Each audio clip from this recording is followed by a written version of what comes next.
This is the first lens of its kind, Sigma 17 to 40mm f1.8, very bright universal zoom lens for APS-C system. If you remember, unlike Sigma 1835 f1.8, this one is even better, and still it is very cheap.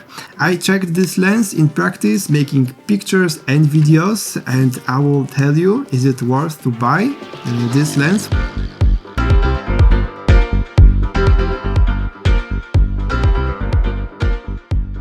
This is my own private lens that I bought, 28 to 45 f1.8, a full frame fantastic lens.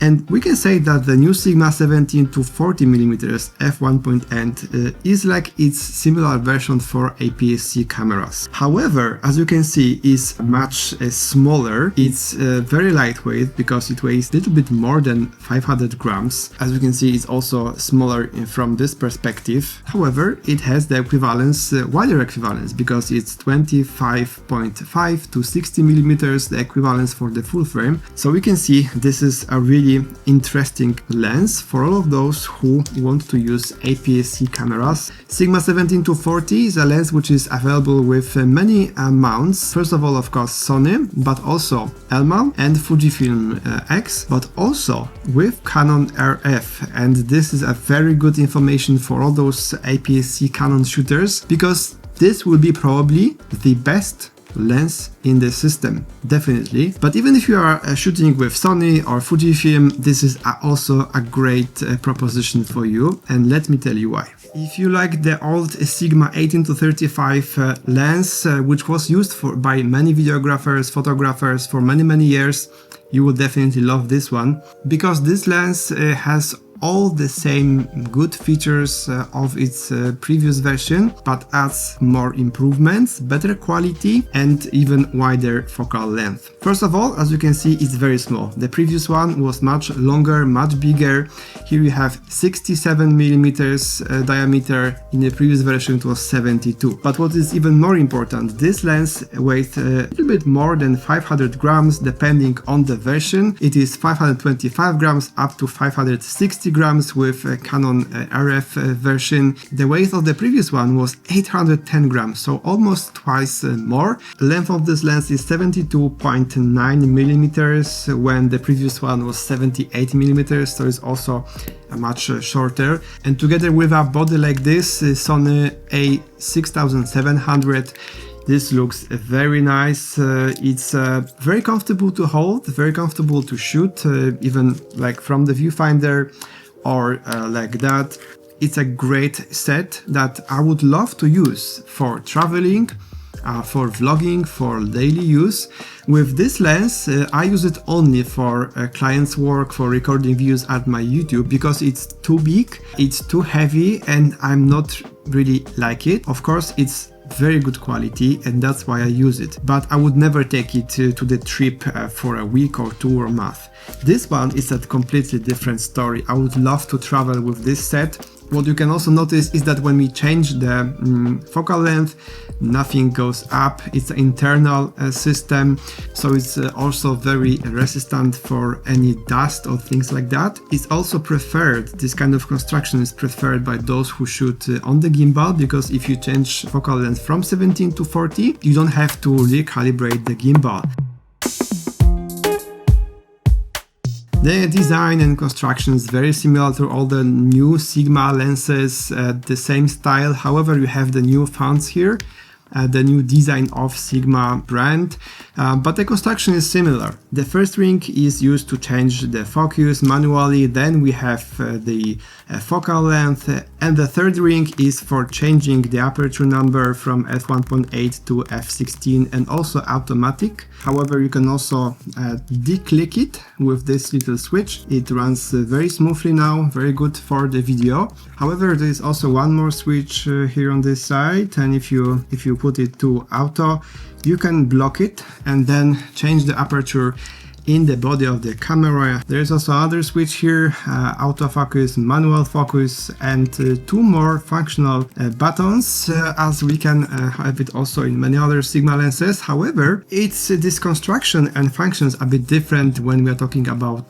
different bayonets, different systems. For example, I didn't have it in my hand, but I know it from Sigma that when you buy this lens in a version for Canon RF, then it doesn't have this ring for changing aperture. This ring exists, but its whole ring looks very similar to like this part here. There's no info about the aperture. Canon calls this kind of ring like a control ring. It's universal, it clicks, and well, I guess you can program it in the camera to change aperture, but also to change many other functions. However, there's no those two switches. You cannot block it or use it without click. And of course, this lens, as all Sigma lenses, is made in Japan in ISO factory, and I really appreciate that Sigma makes all their products in-house in Japan.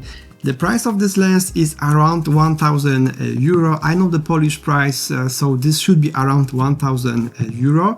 You can of course check it, but in my opinion, this is a really great price for this kind of universal high quality lens. The previous version 1835 cost a little bit less, around 700-800 euro. However, it was 2012 or 13 when it was released, and that was a different world, of course, right? Here we get much more functions. The focal length is also much wider. The build quality is better. The lens is smaller. It's much more lightweight, and I think it's worth its price, especially if you use it professionally.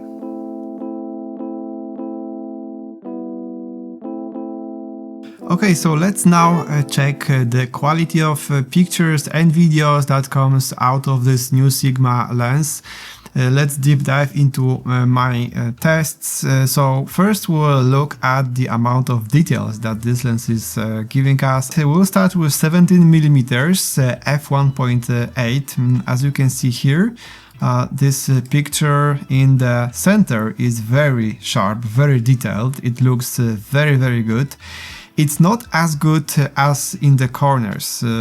Each one of these corners looks not so sharp. There's a very, let's say, it's not looking bad, but the difference is quite obvious, quite visible. Of course, that's probably because this lens is using this special profile. Without this correction profile, this looks much worse, as you can see here. And well, it works a lot in the corners, so that's why probably this is not so sharp in the corners. But of course, we want to review the lens with used correction profile. I got this correction profile straight from Sigma before its release, so this is the final version, and you can see how it looks. Okay, so now let's go to f2. It's a bit better than f2.2, again better, and 2.8 it's starting to look very good in the corners here. This is a very good quality now. And now the next big step is f4. As you can see, if you compare and you look into the corners, this is a big change now, really big change. f4, the whole picture is very sharp, lots of details. f5.6 is even better, but to be honest, the difference is very little. When we talk about the 40mm, again with f1.8, it looks really good, actually much better than 17mm. In the middle, the picture is very sharp, and also it looks very good in the corners. However, not as good as in the center. If you turn off the correction, it is worse, but not very bad. It looks, even without correction, it looks pretty decent in my opinion. But of course, we want to have a look after correction. f2.0, bit better than 2.2, and then we go f2.8. You can see it's even better. And again, f4, it's the peak, I think, maybe f5.6, a little bit better, but There's a big difference between 2.8 and 4, but basically this lens is quite sharp even from f1.8 in the corners and in the center. All the time it is very sharp, so this is a really good quality, as you can see. Now let's have a look at the distortion. If we check the 17 millimeters with profile turned on, it looks very good. Actually, it's quite ideal. If you turn off the correction, it is not, but still I would say it's not bad. But of course, if we turn on the correction, the lines are quite straight. It looks very good. 28 millimeters, almost ideal, and also 40 millimeters with the correction on, it's almost ideal. When we are talking about the vignetting, again, this lens is really good. With the correction on, there's practically no vignette. Even from 1.8, the corners are beautiful. Even if we turn off the correction, it's basically without vignetting, almost, well, a little bit of vignette, but well, that's really good. But turn on the correction and it doesn't matter if we are 1.8 or 2.8 or 4. At 70 millimeters, there's no vignetting at all, and the same applies to 40 millimeters. It looks very clean and nice.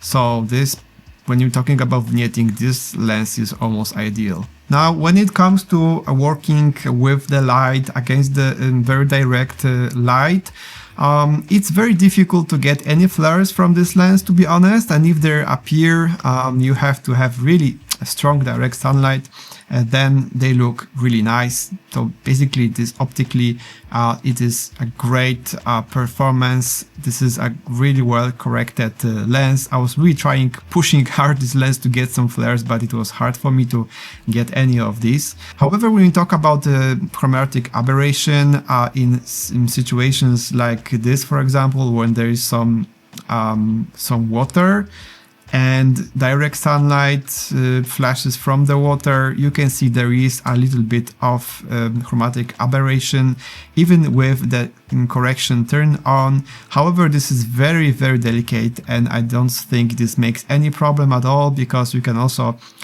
even adjust it in Lightroom without any problem.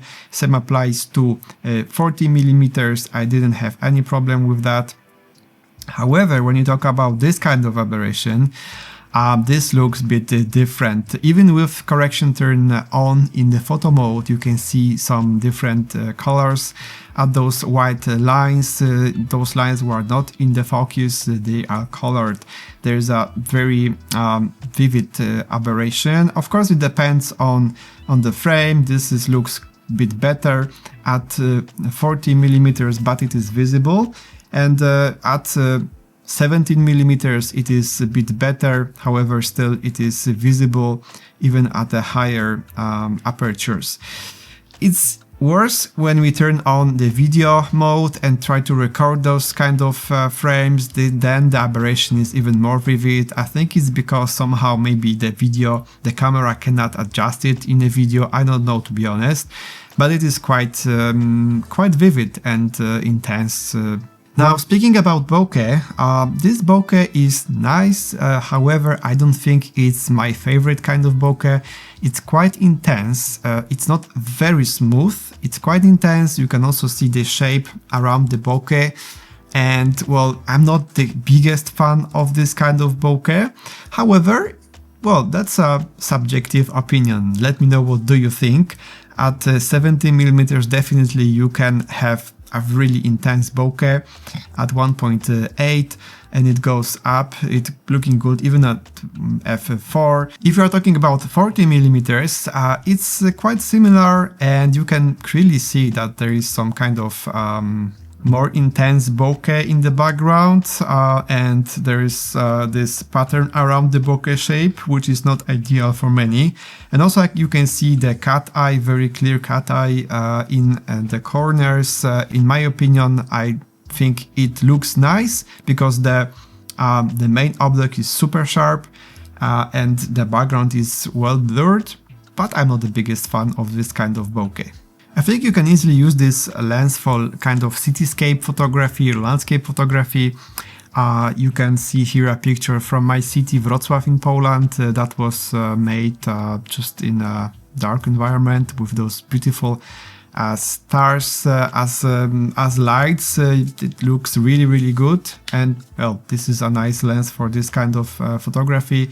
These stars are visible from f5.6, but I think they look ideal at f9 or more. Also, I like this kind of style of this photography. All those pictures you can see, they are post-processed. So yeah, but basically the quality of those pictures is really nice. This is my friend, just a simple photo shoot. These some frames from my daily life, and you can see the style of this lens is really good. I like colors, I like the blurred background if I want. And basically this is a lens that can give you a beautiful style for traveling, in my opinion. I will see this lens in my bag if I go to travel because it is small. However, it gives you a lot of opportunities to make pictures with a different variety of scenarios. And if you want to make pictures in the night or in the, for example, city lights, it is very bright and gives you this opportunity to have a nice quality. So definitely I think this is one of the best lenses that I would choose for traveling. Sigma 17 to 40mm f1.8. This is also like a hybrid lens made for video shooters.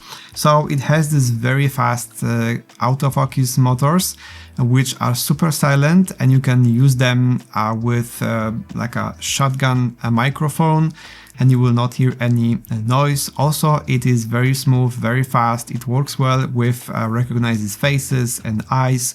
At least with the Sony I was using it, it works very well, very smooth. I had absolutely no issues with it as far as this camera can give you this kind of results. Also, it is corrected for focus breathing, and I think Sony is not supporting this digital correction of focus breathing when it comes to Sigma lenses. It works only with their native lenses. However, I think it's not really needed because this lens works very well, and of course this focus breathing is a little bit visible, but it is not very intense. This is something I would accept, and I think it will not you will not notice it if you are not really making some very high quality videos for clients with huge budget.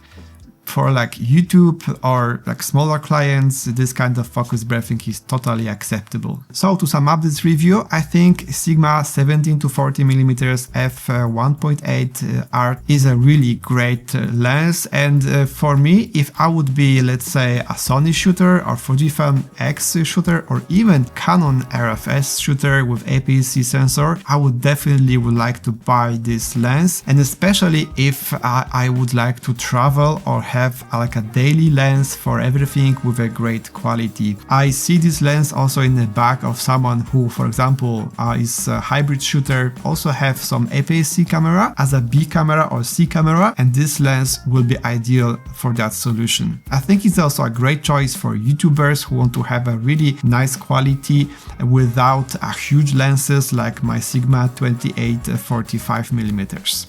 This is a really well designed all-around lens which can give you a great quality, nice blur. The bokeh is maybe not the best I like, but it is solid, it is nice.